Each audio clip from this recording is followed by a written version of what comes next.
José Pedro Kumamoto Aguilar, 26 años, primer diputado electo por la vía independiente en Jalisco. Fue sin duda un antecedente político importante en el Estado por ser precisamente el primer diputado local que llega a una curul por esta vía sin un partido político atrás, sin haber pertenecido a un partido político antes, que también es un factor importante. Y bueno, se convirtió en un fenómeno que trascendió el Distrito 10, donde ahora es el diputado en funciones, trascendió las fronteras del estado de Jalisco, trascendió las fronteras del país. Y bueno, tenemos aquí a Pedro Kumamoto para que nos platique. Pedro, gracias.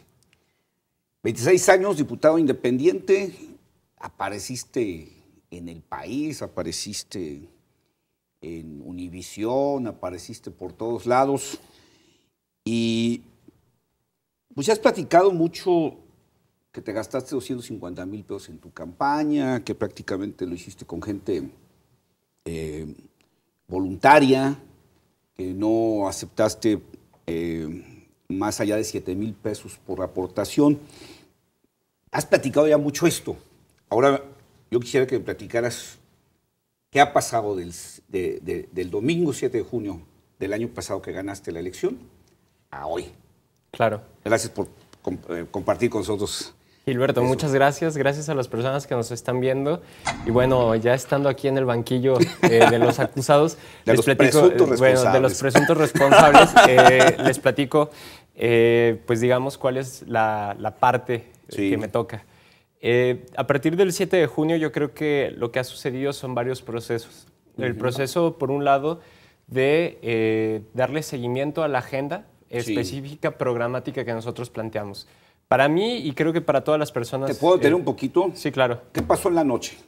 La noche del 7 de junio. ¿Qué pasó cuando empezaron a llegarte las actas y empezaron a dejar llamadas de que estabas ganando? Lo que empezó a pasar o a suceder es que lo único que yo tenía de información de ese día es que existía una encuesta de salida y un periodista la filtró, y lo que planteaba es que Margarita Alfaro, la contendiente por Movimiento Ciudadano, iba ganando por 4 puntos. Eso era lo único que nosotros teníamos. ¿A qué hora más o menos? A las 12:30 del día. Pero esto suena raro porque a nosotros nos daba mucho gusto pensar que solamente estábamos a distancia de 3 o 4 puntos. Ya como sea, ya de triunfo, ¿no? Claro, y sobre todo porque nuestra lógica no estaba necesariamente todas las baterías en ganar. Ahorita lo explicaré un poquito más. Pero lo que quiero decir es, empezaron a llegar los resultados. Yo repetí, yo creo que unas 20 veces esta frase, y créeme que la gente que está alrededor de mí lo puede dar parte de ello. Les decía, no hay que emocionarnos, hace falta todavía el norte. ¿A qué me refería con esto? El norte del Distrito 10, digamos que la zona sobre todo del centro de Zapopan, Santa Margarita, la zona de San Isidro, San José del Bajío, fueron zonas donde no nos fue tan bien en recolección de firmas y donde estábamos seguros que no nos iba a ir tan bien en la votación, porque históricamente es un sector que vota por el PRI constantemente. Las zonas muy populares, un tanto abandonadas allá en la orilla norte de Zapopan, ¿no? Sí, y digamos que, digo, esta es una reflexión, pero nosotros, o yo correlaciono la falta de acceso a ciertas variables de educación, de salud y de renta, exactamente, a votar por ciertos partidos políticos. Entonces lo que sucede es, les decía, aguanten, aguanten, aguanten, pero lo que empezó a pasar es que ya empezaban a caernos, pues porque aleatoriamente te iban reportando qué casillas iban cerrando. Entonces a veces te caían 2 del sur, 1 del centro y 2 del norte. Y lo que nos dimos cuenta es que la victoria en el sur y el centro del distrito había sido tan grande, y estoy hablando de proporciones de 3-1, que en la parte norte del distrito, que era donde no nos había ido tan bien, en donde teníamos, a lo mejor ocupábamos el tercer lugar o el segundo lugar, dependiendo de la casilla, pues lo logramos solventar sin problema alguno y logramos 37 puntos, mientras que nuestra contendiente más cercana, me parece, logró 20 puntos ya en total.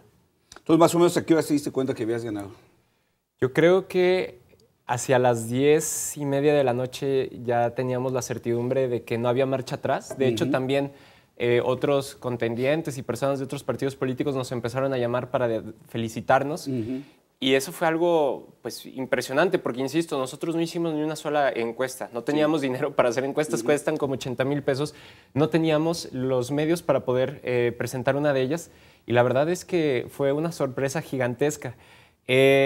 Decidimos a las 10:30 convocar a las personas a la Glorieta Chapalita a celebrar los resultados a las 12 de la noche, pero en un ambiente, creo yo, muy sano, porque lo que termina sucediendo es, se cierran las casillas electorales y lo que siempre pasa es que los presidentes de los partidos políticos o los mismos candidatos salen a levantarse las manos y a decir ganamos. Aunque hayan perdido. Nosotros no hicimos eso. Hasta las 10 de la noche, 10:30 de la noche, empezamos a hacer la convocatoria ya que teníamos la certidumbre de esto. Y ahora quiero agregar algo que fue maravilloso de esa noche y que creo que casi ningún medio lo registra. Nosotros hicimos nuestro propio sistema de resultados electorales preliminares. Combinábamos dos cosas. Una fotografía que nos enviaban por correo electrónico y una hoja de Excel o de Drive que era pública. Entonces lo que sucedía era, decías tal casilla, te enviaban la fotografía, íbamos poniendo lo que decía en la fotografía tal cual, dejábamos una liga para que la gente pudiera entrar a ver la fotografía y se cuantificaban los votos. ¿Cómo podíamos tener certidumbre de esos resultados? Pues porque las personas mismas nos podían decir, no, no es cierto, eso no aparece en mi casilla, aquí está la manta. Tuvimos... O sea, estás diciendo que se puede hacer un PREP más barato. Se puede hacer un PREP con 0 pesos. Así es. O sea, lo único que se utilizaban eran los correos electrónicos con las fotografías. Y el acceso a la página pública. Y ahí te puedo decir que fuimos 6 a 10 personas quienes estábamos voluntariando, subiendo los resultados. Digo, era un distrito, es más pequeño. Pero en esta lógica fue maravilloso porque esto implica que no necesitamos tanto dinero para poder ganar una elección, participar de ella, tener certidumbre y poder hacer un sistema de resultados preliminares. Nosotros supimos un día y medio antes que habíamos ganado formalmente, gracias a este PREP, que con el PREP que había generado el Instituto Electoral. El que había que esperar para el miércoles. ¿Qué fue lo primero que te cayó en la cabeza cuando ya viste que habías ganado, cuando ya tenías la certeza, no la sospecha, la certeza? ¿Qué fue lo primero que te vino a la cabeza? Decir, híjole, ¿para qué me metí? Ahora sí voy a tener que cumplirle a tanta gente que le apostó a mí. La verdad me emocioné mucho. Y la verdad yo creo que no cabía en mí. Y ahorita que me haces recordar esos momentos, pues llorábamos de la alegría en la casa de campaña, que éramos muy poquitos quienes estábamos. Porque imagínate, éramos pocos quienes hacíamos la campaña. Pero ese día nos tuvimos que dividir entre las distintas secciones distritales para cuidar el voto, en donde nos ayudaron muchísimas personas y logramos cubrir cerca del 85% de las casillas cuidando el voto, dándoles 0 pesos de estímulo, nada más, pues ahora sí que nada más les dimos algo de comer y punto, ¿no? Y lo que te puedo decir es que la gente llegaba muy emocionada, no sabían qué estaba pasando. Mi celular no paraba de moverse, las redes sociales, mi perfil de Facebook no dejaba de hablarnos. Y lo que pasó, honestamente, fue una explosión gigantesca de mediatización alrededor de lo que había sucedido. Porque previamente a esto sí nos habían hecho caso algunos medios de comunicación, pero quiero ser muy honesto. La incidencia en los medios que teníamos era una 10ª parte de lo que tuvimos posteriormente. Y bueno, sí, lo vean hasta como, ay, estos muchachos pobrecitos, ¿no? Sí. Ay, que quieren entrevista, ay, mira, los quieren entrevista, ¿no?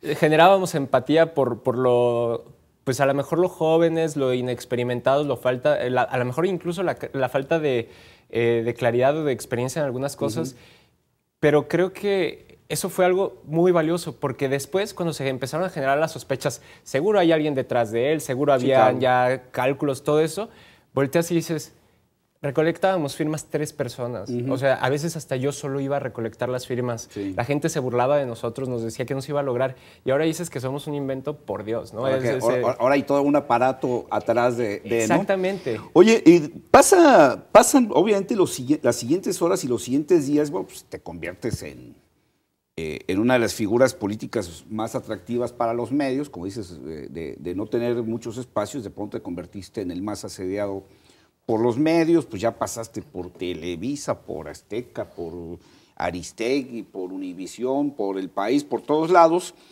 pero ya cuando pasas toda esta vorágine mediática, que te tienes que sentar de nueva cuenta a decir, ¿ahora qué voy a hacer?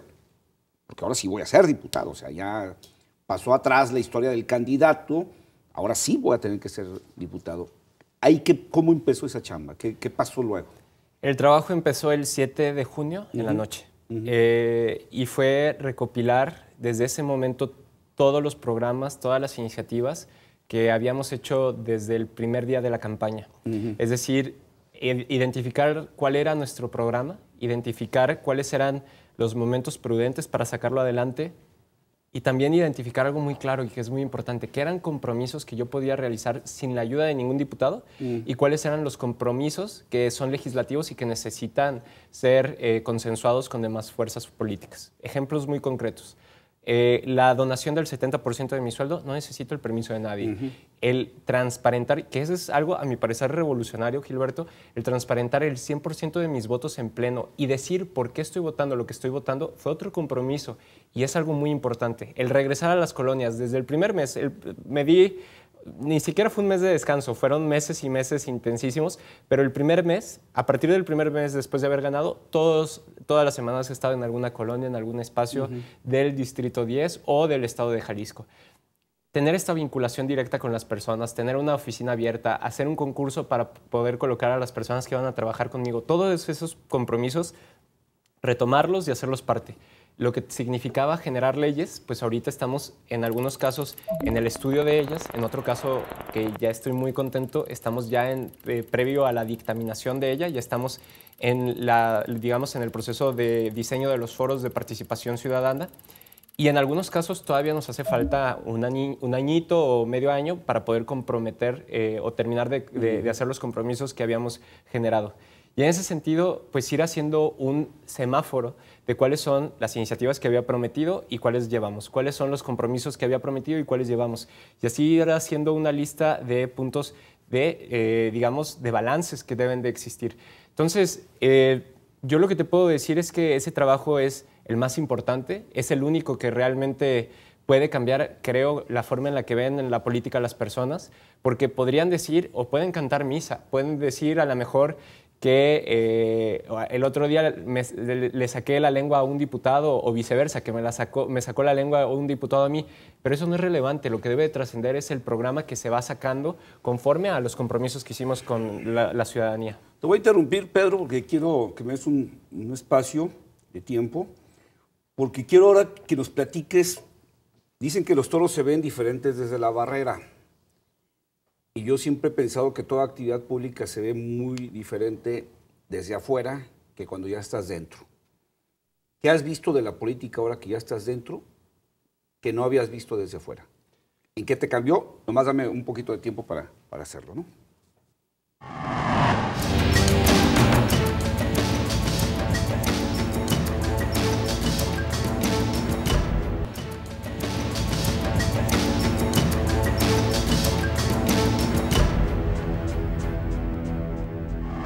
Pedro Kumamoto, te comentaba antes del corte, dicen que los toros se ven diferentes desde la barrera y la política, pues a veces se ve también muy diferente desde la barrera.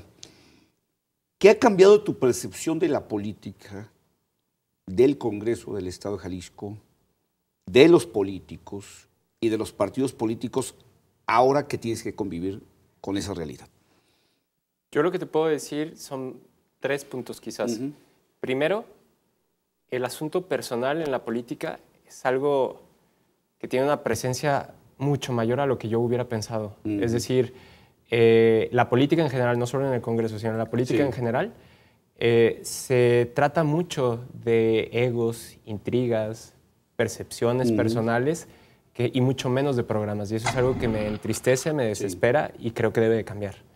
Por otro lado... ¿Eso ya lo habías considerado tú? ¿O lo viste ahora que...? Yo pensaba que eran más profesionales. ¿Sí? Yo pensaba que se basaban un poco más en los programas internos de los partidos. Yo pensé que había un poco menos, una relación mucho menos estrecha entre, insisto, el ego o los planteamientos personales o las envidias o las intrigas que lo que podría ser en realidad el trabajo de administración pública. La parte positiva... Me he topado con más personas de las que creía que son profesionales, que son íntegras o que al menos hasta ahora se han planteado hacer una alianza alrededor de los temas que les estoy proponiendo o que me proponen porque sus programas coinciden con los míos. Y en ese sentido, pues es un beneplácito o a mí me da mucho gusto poder encontrar esas personas. Del total de tus compañeros diputados en el Congreso, ¿Cuántos dirías que tienen esa condición positiva?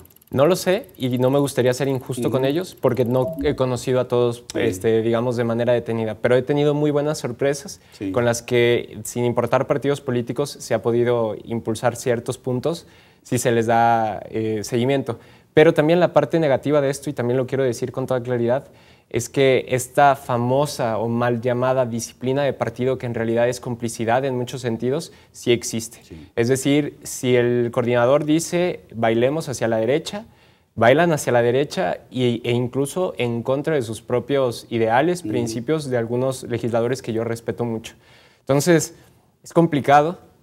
Era algo que ya esperaba este último punto, pero verlo de carne propia y que te digan yo quisiera votar a favor de lo que tú me estás planteando o en contra. Traigo indicación. Exactamente. Creo que es algo que pues duele, mueve y creo que eso me incentiva todavía más a buscar los incentivos para que las y los legisladores o cualquier gobernante pueda separarse mucho más de su partido político y pueda hacer frente a la toma de decisiones cupular que existe hoy por hoy en los partidos políticos. En la forma en que te ven, en que te tratan, en que reciben tus propuestas, ¿cambió lo que tú esperabas a lo que está sucediendo o sí coincide? Bueno, habrá que reconocer algo muy importante. No de que te traten de, ¡ay, viene Pedrito! No, o sea, que realmente te vean con, digamos, con la seriedad de alguien que va a aportar. Yo vengo de la sociedad civil organizada y estoy acostumbrado a los toletes y a los escudos de los granaderos. Sí. Y eso significaba, en muchos momentos, el sentir el cerrazón de las instituciones. Ahora, el pasar de estar de este lado a pasar del otro, que es el poder tener incidencia verdadera, es algo que mueve mucho. Pero creo que no se debe de ver ni con un desmedido, digamos, pues, positividad, por así decirlo, y tampoco verlo con una pues, deficiente protagonismo de la tristeza. Lo que quiero decir con esto es que creo que me han recibido en la medida de lo que significa. Creo que mi distrito me está respaldando, creo que hay visibilidad alrededor del trabajo que estamos haciendo, creo que hay muchas personas que han renovado la esperanza en el servicio público a través de lo que hemos hecho y en esa medida creo que soy recibido. Creo también, y hay que decirlo con todas sus letras, eso no significa que mi voto valga más o valga menos. Y eso es algo muy importante, porque me dijeron que no iba a estar en la Junta de Coordinación Política, estoy. Me dijeron que no iba a presidir comisiones ni participar en una, participo en 5 y presido una. Que mis iniciativas no iban a valer, y ahí está, ¿no? Entonces, creo que el hecho de que estemos demostrando día con día que sí somos tomados en cuenta, pero ¿con base en qué? En el apoyo popular. Sin el apoyo, pues soy 1 sobre 39, pero gracias al apoyo de muchas personas, pues digamos que se convierte en algo más visible el trabajo que estamos realizando. Esto sin ningún tipo de trato preferencial ni privilegios. Yo me refiero simplemente a que le dan cabida a las ideas que las personas están impulsando. Esa visibilidad, ese acompañamiento del activismo, fue, según tú crees, o tú lo crees así, fue, digamos, el contrapeso para que te trataran de esta manera, para que estuvieras en la Junta de Coordinación, para que presidieras comisiones, para que te tomaran en serio. Sin duda. ¿Sí? Sin duda fue el elemento central, que las personas hayan hecho presión, que los partidos políticos hayan visto que existía una, digamos, una corriente de pensamiento importante dentro de la sociedad jalisciense que apoyaba este proyecto, pues fue muy relevante. ¿Y no lo ven algunos compañeros tuyos diputados que sí tienen un partido como un asunto de envidia, que te vean pues que tú logras más que a veces lo que pueden lograr 12, 14, 15? Yo espero que no lo vean así, porque creo que en una democracia cada uno de los diputados y diputadas que están en el Congreso son personas que llegan a su curul a través de mecanismos que necesitan ser reformados, que les hace falta mucho aceitaje, pero son los mecanismos que tenemos hoy por hoy. Sí. Y dicho de otra manera, yo soy igual de legítimo que cualquier otro diputado o diputada que está por También depende de ellos que hagan valer eso, ¿no? Exactamente. Oye, Pedro, por el otro lado, por la parte tuya, yo siempre he considerado que el ocupar un cargo público y sobre todo con son de elección popular cambia a la gente. Yo siempre he dicho también que la gran diferencia es qué tanto lo cambia y qué tanto dura el cambio. ¿Tú has sentido algún cambio respecto a ti? o que te lo hayan dicho la gente que está alrededor tuyo, ay, Pedro, ya estás cambiando, ya se te está subiendo, ya empezaste otra vez a volar, híjole. Yo creo que al contrario, me lo han dicho mucho Sí. y sorprendidos alrededor del hecho de que sigo siendo el mismo tipo, con más responsabilidades, con una claridad hacia ciertas cosas que antes no tenía. Es decir, tengo muy claro mis objetivos a mediano plazo y a corto plazo alrededor del trabajo que tenemos que estar haciendo. A largo plazo yo todavía tengo mis dudas y si quieres ahorita te las comparto. Pero el hecho es que, pues te lo comentaba fuera del aire, ¿no? Sigo andando en la bicicleta todo el tiempo que puedo, sigo pasando el tiempo con mis amigos. Tú no nomás el día en bicicleta, ¿verdad? ¿Mandé? No nada más el día sin auto. No. De hecho, por eso traigo la voz ronca. Creo que fue una mala idea el día de hoy irme en bici al Congreso. Por el frío. Pero lo que diría es, trato de mantenerme con esas pequeñas cosas que me hacían ser quien soy, porque si no son las pequeñas cosas quienes nos forman, pues puedes decir y simular que sigues siendo el mismo, pero si esas mismas pequeñas cosas no las sigues repitiendo de la manera en la que las hacías, pierdes mucha lógica de la integridad. Y en ese sentido, pues trato en la medida de lo posible que mi vida sea muy similar en ese sentido. Ahora, a veces no se puede porque hay muchas responsabilidades laborales y lo que antes podría haber sido más tiempo para el ejercicio o para la recreación. Para echarte unas cervecitas por ahí con los cuates. Claro, aunque nunca fui muy fiestero, para ser honesto, siempre fui un poco ñoño en ese sentido. Pero eso a veces se tiene que coartar un poco. Trato de cuidar el tiempo con la familia y mis seres queridos, pero pues sí ha sido mucho trabajo. Y si tenemos que decir que en algo he cambiado es que siempre he sido trabajador, pero ahora estoy trabajando un poco más. Pero sí se te sintió alguien, seguramente, ¿no? Alguien que pensaba que lo ibas a llevar a trabajar al Congreso, alguien que dice, pues ya no has venido, antes venías cada ratito y ahora ya no te apareces, ya andas nomás en la pura grilla. Yo creo que sí alguien ha resentido algún cambio en tu vida, ¿no? Tengo la fortuna de que a todas las personas que se sumaban a la campaña les dije todo el tiempo, no te voy a dar ningún puesto. Yo no te voy a deberle nada a nadie y si tú estás aquí es porque quieres. Y eso es algo que hizo que mucha gente no se subiera a la campaña, pero hizo que también mucha gente la que se quedó, supongo que está feliz. Y sobre la gente sentida, la verdad es que yo creo que nadie importante de mi vida se ha alejado. Y eso es algo para mí muy relevante. Sigo con mi misma novia que tenía desde que era un don desconocido, si lo quieres ver así. Ahora que ya estamos en el cargo, los mismos amigos, el mismo equipo, las mismas personas, y al contrario, se han convertido de verdad en los guardianes de mucha de la integridad que puedo llegar a tener. Me refiero a ellos son los que me dicen, oye, cuidado con esto, oye, aguas por acá, que no se te suba esto, y creo que han sido un gran mecanismo para seguir siendo quien soy. No hubo quien quiso aprovecharse del 70% del sueldo que no cobras. Yo creo que es muy importante. Sí lo cobro, voy a hacer la aclaración, lo cobro. Bueno, que no te lo gastes tú, sí. Lo dono a Corporativa de Fundaciones y a partir de eso, Corporativa de Fundaciones lo que hace es generar convocatorias cada 5 o 6 meses para poder generar proyectos de participación ciudadana. Perdón, nada más quería aclarar eso porque luego me dicen, oye, ¿sí lo cobraste? No, sí lo cobras. Claro que lo cobro, no puedo te lo gastas. Exacto. Mira, sí, se han acercado muchas personas, creo que de manera legítima la mayoría, y algunos que también, pues, vivales habrá por todos lados, pero la mayoría de forma legítima nos dicen, hago una chamba importante. Y casi siempre les decimos, participa en las convocatorias, gánate ese dinero. Yo no voy a decidir, yo no voy a ser parte del jurado, pero pues van a estar abiertas y con mucho gusto te pasamos eso. Y de los otros lados de los vivales, pues la verdad es que lo que intentas hacer es memoria muy corta y olvidar ese tipo de pasajes. Entre menos los tengas cerca, mejor. Pero te tengo que interrumpir. Necesito que me des un poco de tiempo y que ahora que regresemos me platiques de tu agenda y cómo se define o cómo defines tú lo que es una agenda ciudadana.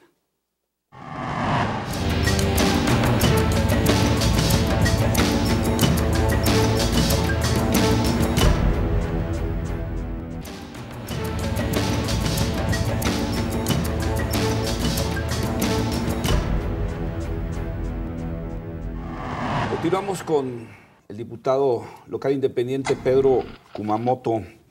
Pedro, te dejaba la pregunta antes de irnos al corte. ¿Cómo defines una agenda ciudadana? Tú siempre te has presentado como diputado y cuando has presentado tu agenda, que estás llevando una agenda ciudadana al Congreso, ¿no? ¿Cómo lo defines? Y te voy a adelantar una pregunta que sigue.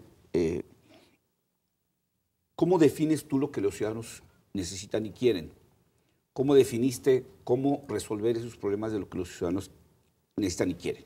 Claro, no lo definí yo y eso es algo muy importante. En diciembre del año antepasado nos pusimos a hacer encuestas acerca de cuáles eran las temáticas que más importaban en el Distrito 10 para que con base en ellas pudiéramos hacer una identificación de problemáticas. Seguridad, corrupción, espacios públicos y servicios públicos, movilidad y desarrollo económico fueron los temas ejes acompañados de participación ciudadana. Después de eso hicimos, ya vamos para el quinto, foros que se llaman Aquí es el 10, que son espacios donde se ponen las problemáticas, se exponen entre expertas y expertos, pero también asisten a organizaciones vecinales, personas, digamos, representándose a sí mismas. Cualquier tipo de persona puede participar. Hemos sumado, yo podría decir, entre 500 personas, 600 personas distintas en este tipo de foros. Y lo que terminamos haciendo fueron las, digamos, todas las promesas de campaña o cuáles eran nuestras iniciativas. Lo que terminó sucediendo con ellas es que ahora pues, son mis iniciativas pendientes. Y ese es el proceso en el que han salido. Es decir, no vinieron ni de mi idea ni de un sueño que tuve, sino bajaron precisamente por un proceso de deliberación muy largo y muy importante y muy estimulante intelectualmente y políticamente hablando. Y a partir de esas tenemos las propuestas que tenemos.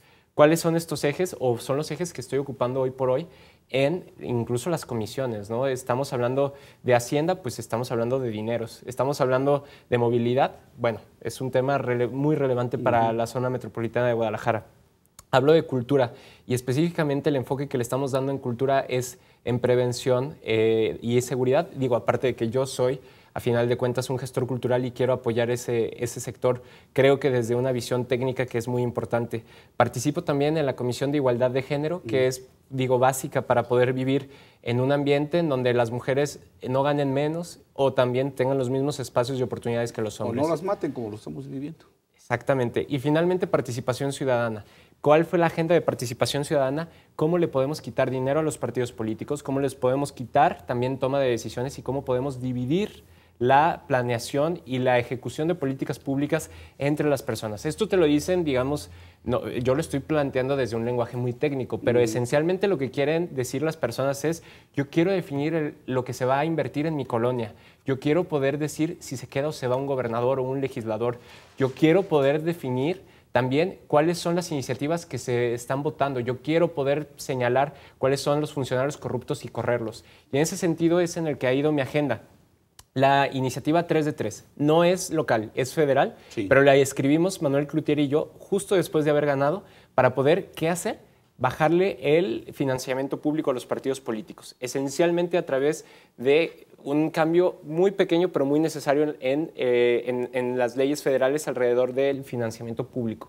Hoy multiplicamos 55 pesos por la cantidad de personas que hay en el listado nominal. Dicho de otra manera, todo el mundo que tiene una IFE. Vayan a votar o no vayan a votar. ¿Y qué pasó? La mitad de la población, las votaciones pasadas no fueron, no eligieron a nadie. Y de las que sí fueron, el 10% votó nulo. ¿Eso qué significa? Pues que deberíamos de quitarles esos financiamientos de esas personas. Desde esta lógica, nuestra propuesta es que solamente los votos válidos emitidos puedan darles dinero. Hoy les bajarían cerca del 60% del financiamiento público, si esta fuera la primera elección que tomáramos como referencia. Pero pongamos el otro caso, que pongan buenas candidaturas, que no haya guerra sucia, que veamos que vale la pena a los partidos políticos, la gente empezaría a ir y entonces recibirían más financiamiento público. Lo que queremos hacer es tener tanto un palo como una zanahoria, es decir, un castigo, pero también un estímulo para que puedan mejorar. Otra iniciativa que tenemos ahí muy clara, la Ley 3 de 3, en donde nosotros estamos impulsando dentro del Congreso local la discusión de hacer público tu patrimonio, tu declaración fiscal y tu declaración de intereses. ¿Qué empresas tienes? ¿En dónde has trabajado? ¿En dónde trabaja tu familia? ¿Por qué? Porque es muy importante saber este tipo de información, porque no nos vaya a pasar como en la legislatura pasada, que había un diputado que quería legislar sobre Uber, pero era dueño de sitios de taxi. Claro. ¿No? Un poco extraño ese tipo de cosas. Estamos también impulsando esta iniciativa de participación ciudadana en donde se plantean presupuestos participativos, ratificación de mandato, donde se plantean también figuras que tienen que ver con fiscalización de recursos públicos y la discusión acerca de las candidaturas independientes. Entonces, Estamos impulsando la agenda de las personas dentro del Congreso. ¿Qué viene? Los próximos 6 meses vamos a impulsar una revisión a los alcances que puede tener el Tribunal Administrativo del Estado de Jalisco. Estamos cansados que lo que hoy es un parque, mañana sea una oficina de 15 pisos. Y eso con el aval del TAI. Estamos cansados de escuchar que Colomos, que la Primavera, que cualquier pulmón de la ciudad se acaba porque el TAI emite... se desordena. Exactamente. Entonces tenemos que acotar cuáles son sus facultades. Tenemos también que revisar lo que está sucediendo en las vías del tren. Hay una desastre humanitaria y lo debemos de poner con todas sus letras, con las y los migrantes. Y ellos mismos son víctimas de la violencia y se les está tratando también de algunos grupos delictivos de incluso echarle la culpa de la alza de los robos, de los asaltos. Y son los mismos grupos delictivos de aquí. Entonces tenemos que ver la manera de hacer una ley de hospitalidad para que las personas que van de paso se les dé por lo menos atención médica y un lugar donde dormir. Pedro, todo esto, ¿cómo se refleja o cómo se va a reflejar en la vida diaria de la gente? Que esa es mi preocupación de tu agenda. Porque todo esto de lo que estamos hablando, de la 3 de 3, de bajarle el financiamiento a los partidos, ¿cómo se refleja en que esté la patrulla en la colonia lo más pronto posible? ¿Cómo se refleja en que las mujeres no sean víctimas de la violencia, no en 3 años, lo más pronto posible? ¿Cómo se refleja en las lámparas en las calles? ¿Cómo se refleja en las banquetas y en las calles? Porque a veces, y te lo voy a plantear de una vez con toda claridad, en los 80 le apostábamos a la democracia. Cuando haya democracia en este país vamos a mejorar en términos económicos, en términos de seguridad, no va a haber corrupción. Luego no funcionó la democracia y dijimos, no, es que ahora nos falta la transparencia, no, los derechos humanos, ¿no? Entonces, le apostamos mucho a los derechos humanos y seguimos igual. No, es que nos falta transparencia. Le entramos a la transparencia y seguimos igual. No, ahora nos falta la rendición de cuentas. No son apuestas de este tipo de lo que estamos hablando, en los que nomás nos vamos a la parte superficial de cierto interés de cierta parte de la sociedad, pero se nos sigue olvidando en la vida real el camión, la patrulla, a la mujer que robaron, al Ministerio Público que no camina una averiguación si no hay dinero, al juez corrupto. Todo esto de lo que tú hablas, ¿cómo se convierte en esto? Porque a veces son como jugadas de billar de 3 bandas. Pasa esto y lo pasa esto y lo pasa esto y lo pasa esto. Pero luego pasa el tiempo y nos desencantamos porque la tercera banda nunca llegó. Gilberto, yo creo que las cosas sí cambian. Y lo puedo decir con toda claridad. Puedo decir aquí en una cámara, yo creo que los gobiernos del PRI eran autoritarios y corruptos y no me van a desaparecer saliendo de aquí. No, y eso es algo muy importante.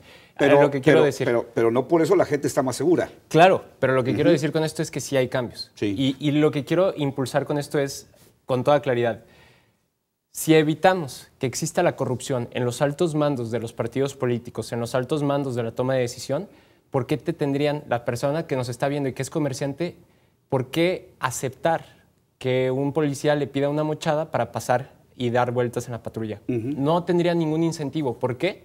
Porque si quienes están dentro del gobierno ya no ejercen o ejecutan la corrupción, precisamente los mandos medios o los mandos más bajos, jerárquicamente hablando, no tendrían por qué ejecutarla y serían corridos de primera instancia. ¿Qué es lo que sucede hoy? Un sistema de complejas anomalías y complejas, pues digamos, alianzas para seguir procurando el hacer la corrupción. Cuando hablo también de los partidos políticos, ¿por qué es tan relevante? A ver, porque hoy no nos están representando, precisamente porque no atacan la inequidad, porque no atacan las injusticias sociales, económicas, porque no están atacando precisamente a sus aliados estratégicos en temas de corrupción. Por eso no nos llenan los programas y los proyectos de los partidos. Si quitamos los incentivos para que estos sean sus modus operandi, lo que vamos a obtener son programas basados en el camión, basados en el salario mínimo, que es una discusión que hemos estado impulsando desde el Congreso siempre. Vamos a hablar ahora también de producción de empleos, pero no solamente de maquila, sino también de empleos que nos puedan brindar todo lo que significa un empleo de alto valor. Y por otro lado, tendríamos que apostarle a tecnologías verdes, tendríamos que apostarle también a la erradicación de la pobreza como una condición mínima para poder hablar de modernidad en el país. Entonces, lo que quiero decir con esto es, no puede haber una competencia real entre los partidos políticos si no les quitamos primero el lastre de de la corrupción que los está carcomiendo. Si les quitamos ese lastre, y esa es la teoría en la que nosotros nos basamos, podemos sacar adelante la agenda del día a día. ¿Por qué? Porque van a haber incentivos para que voten por ellos, para que se muevan las personas que realmente quieren hacer bien las cosas en los partidos, que también no son pocas. Son muchas las personas que quieren hacer su trabajo de forma recta dentro de los partidos políticos, pero los mandos altos o los mandos medios muchas veces no se los permiten o los mayoritean en las votaciones de las asambleas. No, eso es lo que queremos cuando generar. Hay asambleas. Y cuando las hay, ¿no? Pero tengo que interrumpirte de nueva cuenta. Ya se me está yendo desgraciadamente el tiempo.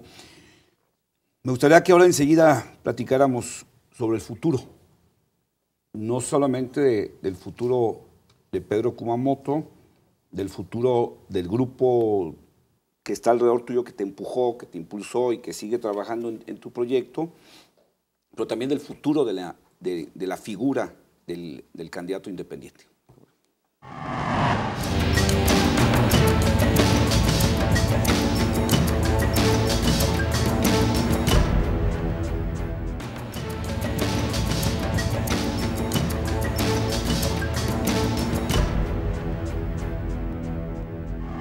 Pedro Kumamoto, ¿cuál es el futuro que tú ves en términos de ti? O sea, aunque lo has dicho muchas veces que eres parte de un equipo, no eres tú, pero al final de cuentas tú ya diste un paso importante y seguirás necesariamente teniendo que jugar algo en este proyecto. Debe haber más gente en este grupo que te empujó y que sigue trabajando contigo, que pudieran tal vez convertirse en 3 años en otros candidatos. Digo, yo creo que quien tiene un movimiento de este tipo no aspira a seguir ganando el 10, ¿no? Ahora estás pensando en buscar ganar otros distritos con la misma inercia, con el mismo grupo, con la misma idea. Pero también hay quien seguramente les está diciendo, oye, pues hay que ir por más, ¿no? ¿Cómo visualizas tú el futuro? Insisto, no nomás de Pedro Kumamoto, de todo este movimiento que ya se construyó. Bueno, hay muchas respuestas para eso. La más honesta y la primera que te quiero decir es no lo sé. Y te lo explico. Yo creo, acabamos de cumplir 100 días en el cargo. Sí. Yo siempre lo que les he pedido es denme un año para analizar cuál ha sido nuestra incidencia, para ver si modificamos leyes, para ver si logramos no prestarnos a la corrupción, es decir, acabamos con la corrupción dentro del Congreso, si logramos evidenciar aquellos actos que estén sucediendo, que sean irregulares. Vaya, permítanos ver que valió la pena meternos al Congreso. Si demostramos que está valiendo la pena, vayamos por más posiciones dentro del Congreso o analicemos una posición alrededor de otros esquemas. ¿Vale la pena? Claro que sí. Pero si por otro lado no estamos logrando los cambios que estamos estratégicamente pensando, si no logramos que la agenda de las personas, estos programas que estamos planteando no se impulsan, pues ¿para qué queremos seguir en el Congreso si ya nos dimos cuenta que es simulación? Entonces yo lo que diría es, o el fraseo completo es, a partir de un año después de haber entrado aquí en el Congreso, permítanos analizar y decidir si vale o no vale la pena formar parte de las instituciones. Creo que siempre vale la pena tener incidencia pública y desde esa lógica podríamos estar en movimientos sociales, en la academia, en los medios de comunicación, en el sector privado, incidiendo. Pero no necesariamente son siempre dentro de las instituciones, no siempre es con un cargo público. Sí, no necesariamente tienes que estar ahí para incidir. Exactamente, entonces yo no estoy casado con tener un hueso, yo no estoy casado con la idea de ser diputado o de tener algún puesto de representación pública. Creo que si hacemos un buen trabajo y demostramos que vale la pena, seguiremos replicando este espacio y probablemente, como lo dices, podríamos buscar otros espacios dentro de los distintos distritos o no. Decidimos que no valió la pena y nos vamos para la academia todos y a producir. Y sobre las candidaturas independientes... Pero antes de que sigas, pero cuando dices decidimos, ¿quiénes decidimos? Porque a lo mejor tú puedes decir, yo creo que no vale la pena, pero a lo mejor alguien del equipo puede decir, no, espérame, pues eso crees tú, pero yo sí creo que vale la pena. O ¿sabes qué, Pedro? El que tú no hayas podido no quiere decir que los demás no podamos, ¿no? Claro, no, y lo pueden decir, pero no es la lógica que priva en Wikipolítica. O sea, no estás cayendo ya en yo, Pedro Kumamoto, voy a decidir. No, para nada. Como decir yo, Alfaro, decido, o yo, gobernador, decido.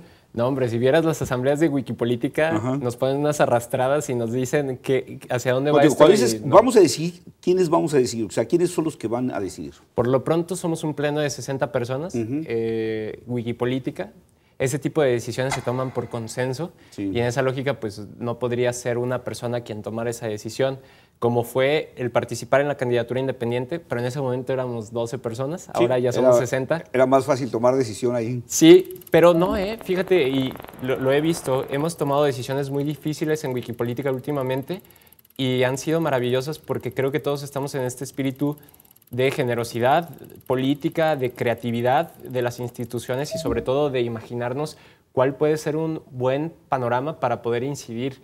Y creo que lo que podríamos hacer es presentar nuestra experiencia, y ahí es donde te digo, no tomamos decisiones, presentamos la experiencia, datos, nuestra opinión, pero mi opinión vale exactamente 1/60 dentro de Wikipolítica. Mikhail Gorbachev, cuando se retiró de la política, dijo que por desgracia se había dado cuenta muy tarde de que la política y la ética no se tocan. ¿Cuánto tiempo te vas a tardar para darte cuenta? No vas a llegar a la edad de Mikhail Gorbachev para decir, ¿qué crees? Me acabo de dar cuenta que la política y la ética no tienen puntos de coincidencia. Yo creo que son palabras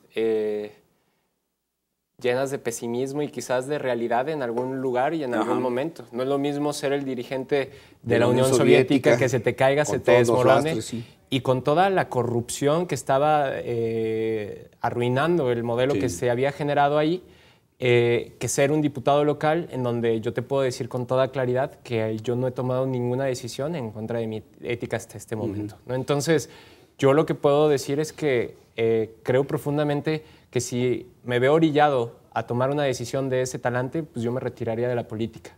Los países, donde la figura de las candidaturas independientes ya tienen tiempo de existir, pues no han sido países donde ha sido protagonista el candidato independiente. En algunos casos hay algunos analistas, algunos críticos, no críticos, algunos analistas estudiosos del fenómeno político que dicen que a la larga terminan consolidando el sistema de partidos. Y eso me gustaría mucho. Sí. Me gustaría que las candidaturas independientes sirviéramos como una competencia real a los partidos políticos actuales para que se modernicen, dejen a las mejores personas competir, generen programas verdaderos, se hagan mucho más pequeños, se hagan incluso locales y a partir de eso reduzcan, pero de manera gigantesca, su financiamiento público, que ganen a través de la transparencia, la rendición de cuentas, la claridad programática, una buena o un buen candidato. Creo que eso es lo que yo aspiro como persona, ver que las candidaturas independientes hacemos que los partidos políticos funcionen, que dejen de ser negocios familiares, cupulares, entre 2 o 3 distintas, digamos, concertaciones de intereses, incluso hasta la narcopolítica ahí metida. Yo creo que eso es lo que podríamos aspirar a las candidaturas independientes. Yo no soy de las personas, y lo voy a decir siempre, que creo que los partidos políticos se deben determinar. Jamás entraría al juego de la demagogia donde se dice que un candidato independiente es bueno por ser independiente. Eso es mentira.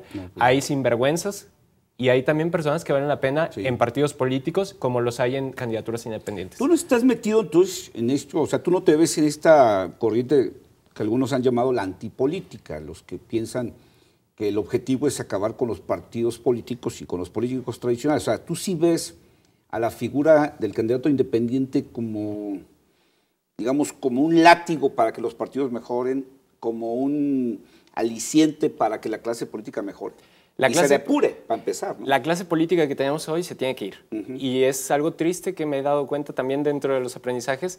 Son casi lo mismo. Es decir, se dividen entre colores, pero en realidad son amigos desde la infancia, se llevan y trabajan y tienen negocios compartidos. Los del naranja, los del rojo, los del azul. Sí. Y eso es algo muy relevante. Por eso te digo, tenemos que cambiar de clase política. Incluso que me saquen a mí, que hagamos una nueva clase política en donde participen otro tipo de personas. Eso sí creo que debe de suceder, pero no creo que los partidos políticos tienen que desaparecer. Deben de desaparecer los que conocemos hoy en día, que son, insisto, negocios familiares piramidales, punto. Los que tienen que brotar son los verdaderos espacios de representación y de democracia para las personas. Creo que las instituciones, como lo dicen muy bien por España, las instituciones deben de ser para las personas y no las instituciones se deben de servir de las personas. El proceso digamos, de ser aliciente, de ser el látigo de esta clase política, ¿qué tan largo será? ¿Qué tan optimista eres? ¿Qué tan pesimista eres respecto a que esto pueda cambiar? Yo creo que tenemos que ser estratégicos, es decir, tenemos que pensar cuáles son los planteamientos claros que queremos de aquí a 2018 y tenemos que pensar en una agenda quizás de 6 años más para poder pensar, a mi parecer, que en 2024 estemos hablando de una elección presidencial donde los partidos políticos son pequeños, locales, con redes de incidencia a partir de los programas, que se generan grandes alianzas a partir de orientaciones ideológicas.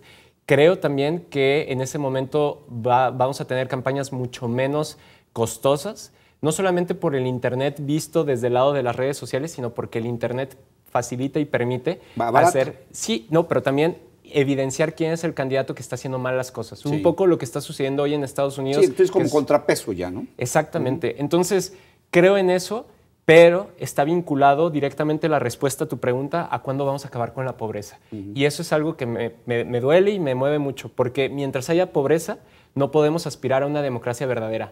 Lo decía Rousseau, mientras hayan personas tan ricas que puedan comprar a otras, pues digamos que no vamos a estar en un espíritu demócrata. En esa parte, que te me adelantas un poquito, que es la otra mitad o la otra parte del conflicto, que es la ciudadanía. Digo, también hay que reconocer que no tenemos una ciudadanía que esté en ese rango de exigencia y en ese rango de pelea y en ese rango, digamos, hasta de conciencia. Pero es también un tema de qué es primero, el huevo o la gallina. Sí, pues porque claro, no puedes esperarte una cosa para la otra, ¿no? Exacto, y es un tema de, a ver, si hoy no tenemos instituciones que nos incluyen en la toma de decisiones públicas, que podríamos decir que es un esquema de gobierno abierto, de gobernanza, ¿para qué me involucro en la toma de decisiones si solamente es simulación? Y viceversa, ¿para qué tenemos instituciones que nos tomen en cuenta si no participamos en ella? Yo creo que se da un poco de las dos al mismo tiempo. Yo soy de esas, a lo mejor, de los optimistas que cree que... O pragmático también, ¿no? Sí, optimista pragmático, si lo quieres ver así, que creo que tenemos que construir instituciones y tenemos que renovar la esperanza dentro de las mismas. Creo que hace falta un cambio gigantesco. Yo no creo que estén las cosas bien, ni siquiera medianamente bien. Creo que están terriblemente mal. Por eso nos metimos a las instituciones, porque no encontrábamos un espacio que nos estuviera representando. Y por eso, cuando me dicen mis amigos a lo mejor más, digamos, del otro lado de la moneda, me dicen, oye, pues ¿para qué te metiste en este embrollo si en realidad lo que estás haciendo es legitimar el sistema político que no está funcionando? Yo lo que les digo es precisamente porque no funcionaban, no nos representaban e iban a seguir haciendo lo que quisieran, nos metimos. Pero por eso yo siempre digo, soy muy crítico de lo que yo haga allá adentro, porque yo no quiero permanecer como un tótem dentro de las instituciones sin modificar nada. O hacerte viejo en el activismo sin haber hecho nada. También, creo que cualquiera de las dos no son muy agradables. Pedro, pues ya estaremos ahí pendientes. Te das un año para ver si esto caminó o no caminó, si el árbol dio frutos o se secó. Pues ya estaremos ahí platicando más adelante. Claro que sí, para que Gilberto. nos digas cuál fue la evaluación y cuál es el camino que seguirán en esta actividad tan noble y tan difícil y tan complicada que es la política. No, es maravilloso poder verlo desde ahí. Creo profundamente que la política no debe estar vinculado a tantos de los valores o antivalores que hoy le ponemos. Y creo que, por otro lado, el flujo y la esperanza que se renovó en estas elecciones va a poder cosechar frutos en 2018 y mucho más allá. Así que muchas gracias por el tiempo y gracias a las personas que nos vieron. Gracias, ahí estamos.